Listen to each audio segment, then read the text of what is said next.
രചിച്ച രണ്ടാം യുഗം എന്ന നോവലിനെ ആസ്പദമാക്കി മഹാഭാരതത്തിലെ എപ്പോഴും രണ്ടാമനായി മാത്രം അറിയപ്പെട്ട ഭീമന്റെ സ്നേഹത്തിന്റെയും ത്യാഗത്തിന്റെയും വേദനയുടെയും കഥയാണ് ഈ നാടകം. ശകുനിയുടെ ചതിയിൽ രാജ്യസഭയിൽ ധർമ്മം പരാജയപ്പെട്ടു. ഒന്നാമനായി യുധിഷ്ഠിരൻ തന്റെ സമ്പത്തും രാജ്യവും സഹോദരന്മാരെയും നഷ്ടപ്പെടുത്തി.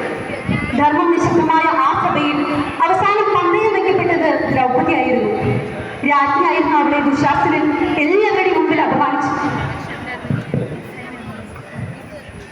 ധർമ്മപുത്ര, ഇന്ന് ഭാഗ്യങ്ങളെ കൈവിട്ടിരിക്കുന്നു. രാജ്യവും സഹോദരന്മാരും സ്വയം തന്നെ നഷ്ടപ്പെടുത്തിയിരിക്കുന്നു. ജ്യേഷ്ഠ, അരുത്, ഇനി മതിയാക്കൂ. നമുക്ക് നഷ്ടപ്പെടാനുള്ളതെല്ലാം നഷ്ടപ്പെട്ടിരിക്കുന്നു. അങ്ങനെ പറയുന്നത് ധർമ്മത്തിന് അമൂല്യമായ ഒരു നിധി ഇവിടെ ബാക്കിയുണ്ട്. അമൂല്യമായ നിധിയോ? അതെ, പാഞ്ചാലി 5 മഹാവീരന്മാരുടെ മഹാറാണി. അവിടെ പന്തവിക്കാൻ ധൈര്യമുണ്ട്. ജ്യേഷ്ഠ, അരുത്. സ്വയം നഷ്ടപ്പെട്ട ഒരാൾക്ക് മറ്റൊരാളുടെ മേൽ എന്താണ് അവകാശമുള്ളത്? പാഞ്ചാലി നമ്മുടെ മഹാറാണിയാണ്, ഒരു പന്തയ വസ്തുവല്ല. അതോ ധർമ്മപുത്രൻ തോൽവി സമ്മതിക്കാം? ശക്തനായ ഒരു രാജാവ് ഇത്രയും ഭയമോ? ക്ഷത്രിയൻ വെല്ലുവിളിയിൽ നിന്ന് പിന്തിരിയുകയില്ല. ജ്യേഷ്ഠ, ഇത് വെല്ലുവിളിയല്ല, ഇതൊരു ചതിയാണ്. ഞാൻ ദ്രൗപദിയെ പന്തയം വയ്ക്കുന്നു.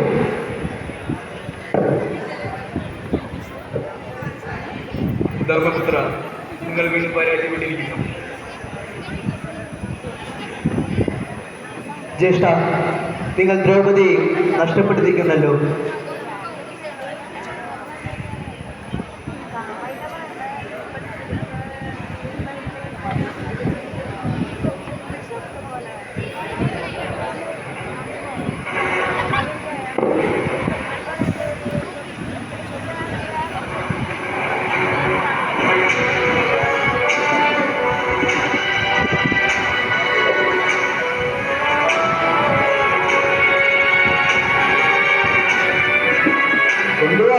കൊണ്ടുവാ പാഞ്ചാലിയെ.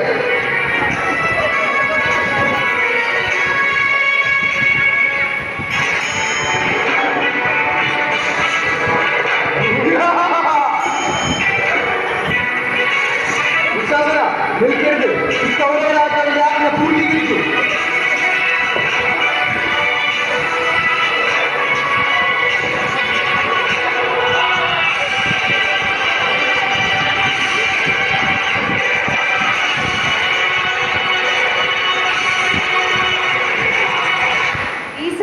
ഇന്നെന്റെ കണ്ണീരിന് സാക്ഷിയാണ്.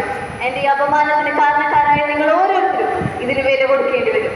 ദുശാസന, എന്റെ അഴിഞ്ഞു വീണ കേശം നിന്റെ രക്തത്താലല്ലാതെ ഒതുങ്ങുകയില്ല. ദുര്യോധന, എന്റെ അഹങ്കാരവും ഈ സഭയിൽ തകർന്നു വീഴും.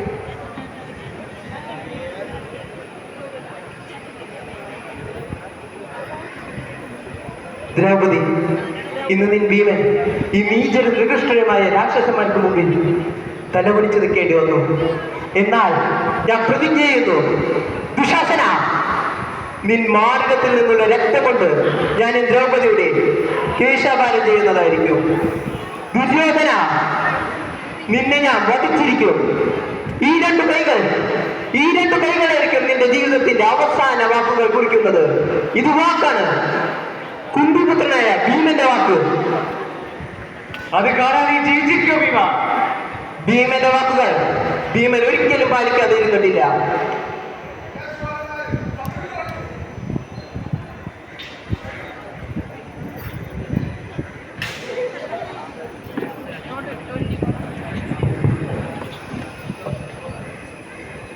രാജ്യസഭയിൽ അപമാനത്തിന്റെയും ചൂതാട്ടത്തിന്റെയും ശിക്ഷയായി 12 വർഷത്തെ വനവാസത്തിനും 1 വർഷത്തെ അജ്ഞാതവാസത്തിനുമായി പാണ്ഡവർ വനത്തിലേക്ക് തിരിച്ചു.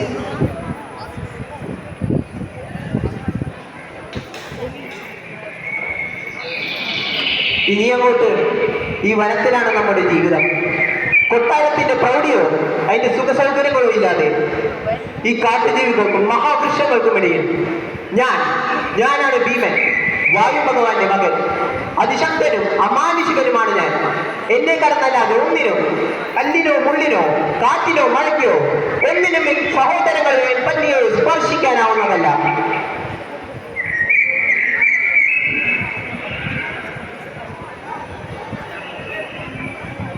സഹോദരന്മാരെ, നമ്മൾ മറന്നു പോകരുത്, നമ്മൾ വനത്തിലാണെന്ന്. കണ്ണും കാതും എപ്പോഴും തുറന്നു തന്നെ വെച്ചിരിക്കണം.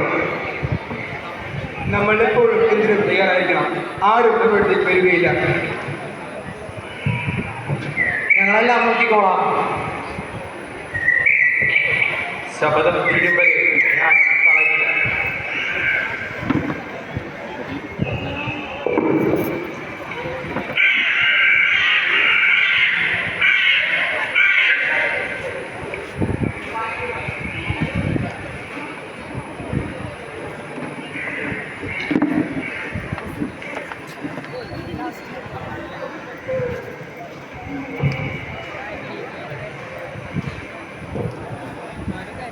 എത്ര മനോഹരമായ സുഗന്ധമുള്ള പൂക്കൾ. പ്രിയനെ, നോക്കൂ, എത്ര മനോഹരമാണിവ. എനിക്ക് ഇനിയും വേണം ഈ സൗഗന്ധിക പുഷ്പങ്ങൾ.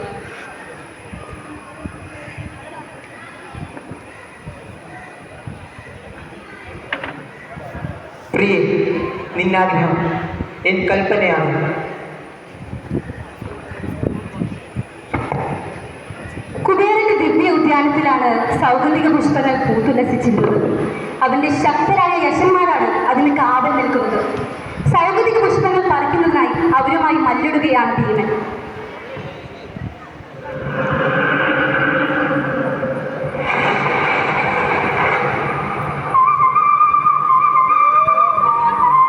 നിൽക്കോടെ, എനിക്ക് സൗഗന്ധിക പുഷ്പങ്ങൾ വേണം. ഇത് കുബേരന്റെ ഉദ്യാനമാണ്.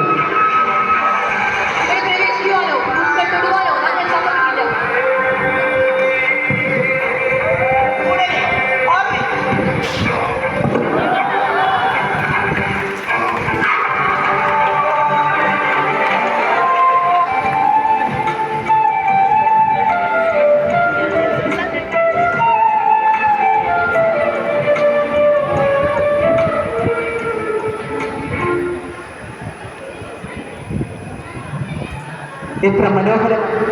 എത്ര മനോഹരമായ പുഷ്പങ്ങൾ.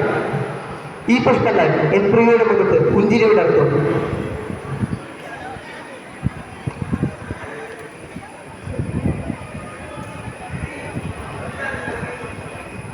എത്ര മനോഹരമാണിവ. നാദാ, ഒന്നിനു വരൂ. നോക്കൂ, എത്ര മനോഹരമാണിവ. പക്ഷേ ഈ മനോഹര പുഷ്പങ്ങൾ എന്റെ സൗന്ദര്യത്തിന് മുന്നിൽ ഒന്നുമല്ല പ്രിയേ.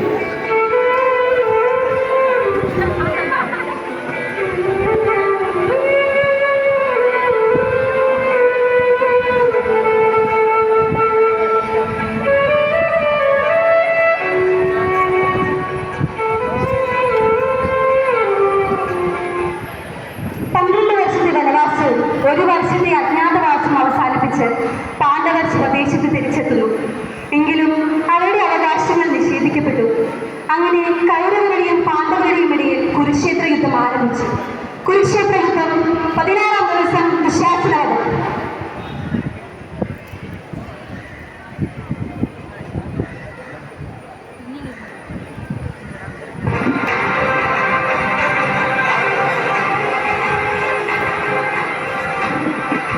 ഞാനെന്ന് പറഞ്ഞ വാക്കുകൾ ഞാനിന്ന് മറച്ചിരിക്കും ദുശാസന.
ചരിതം 18-ാം ദിവസം.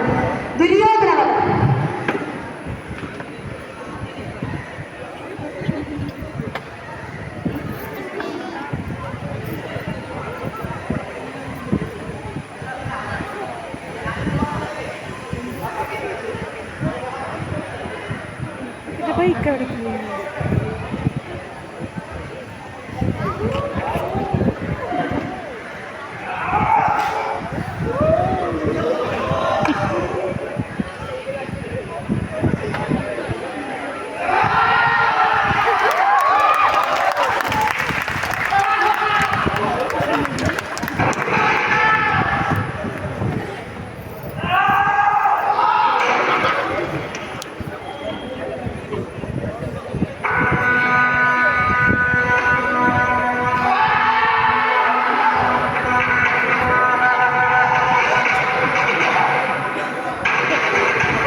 ഭീമൻ ഒരു വാക്ക് പറഞ്ഞാൽ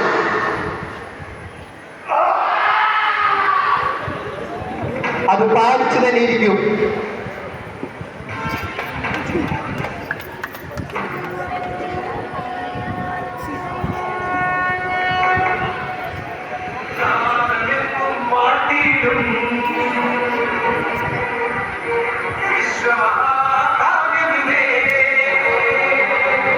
ജ്യേഷ്ഠ, നമ്മൾ വിജയിച്ചിരിക്കുന്നു. ഇന്നത്തെ ശംഖുനാഥത്തിനോടൊപ്പം നമ്മുടെ എതിരാളിയുടെ ശ്വാസവും നിലച്ചിരിക്കുന്നു. ഇനി നമ്മുടെ രാജ്യം നമ്മുടെ മാത്രം.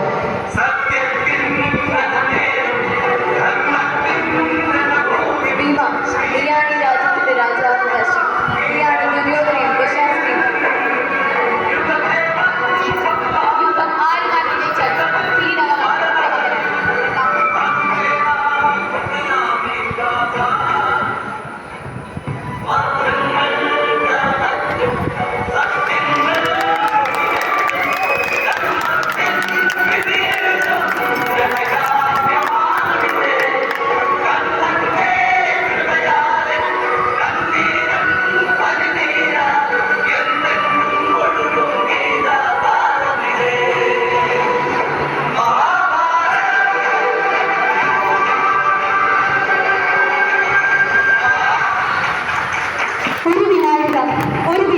മാത്രം ഹസ്തിനപുരം ഭരിച്ച് സ്ഥാനപാലം ചെയ്ത രാജാവ് പിന്നീട് ഇരുട്ടിലും ചിരിച്ചു. മഹാബലന്മാർക്ക് അറിയാൻ പാടില്ലല്ലോ. ഒഴിവാക്കപ്പെട്ടവനും ഉപേക്ഷിക്കപ്പെട്ടവനുമായ ഭീമനാണ് നമ്മുടെ നായകൻ. വനവാസകാലത്ത് പാണ്ഡവരെ സംരക്ഷിച്ചു കൊന്നത് ഭീമൻ. യുധിഷ്ഠിരനെ വെച്ച് നീട്ടിയ രാജസിംഹാസനം വേണ്ടെന്ന് വെച്ചത് ഭീമൻ. ദ്രൗപദിയുടെ മാനം രക്ഷിക്കാൻ കീചകനുമായി ഏറ്റുമുട്ടിയത് അർജുനനോ യുധിഷ്ഠിരോ ആയിരുന്നില്ല, മറിച്ച് ഭീമനായിരുന്നു. നഷ്ടപ്പെട്ട സൗഗന്ധിക പുഷ്പങ്ങളെ അടയാളപ്പെടുത്തിക്കൊണ്ട് ഭീമന്റെ പ്രതിബിംബം രണ്ടാമനായി നമ്മുടെ മുമ്പിൽ നിൽക്കുന്നു കാലാകാലത്തോളം.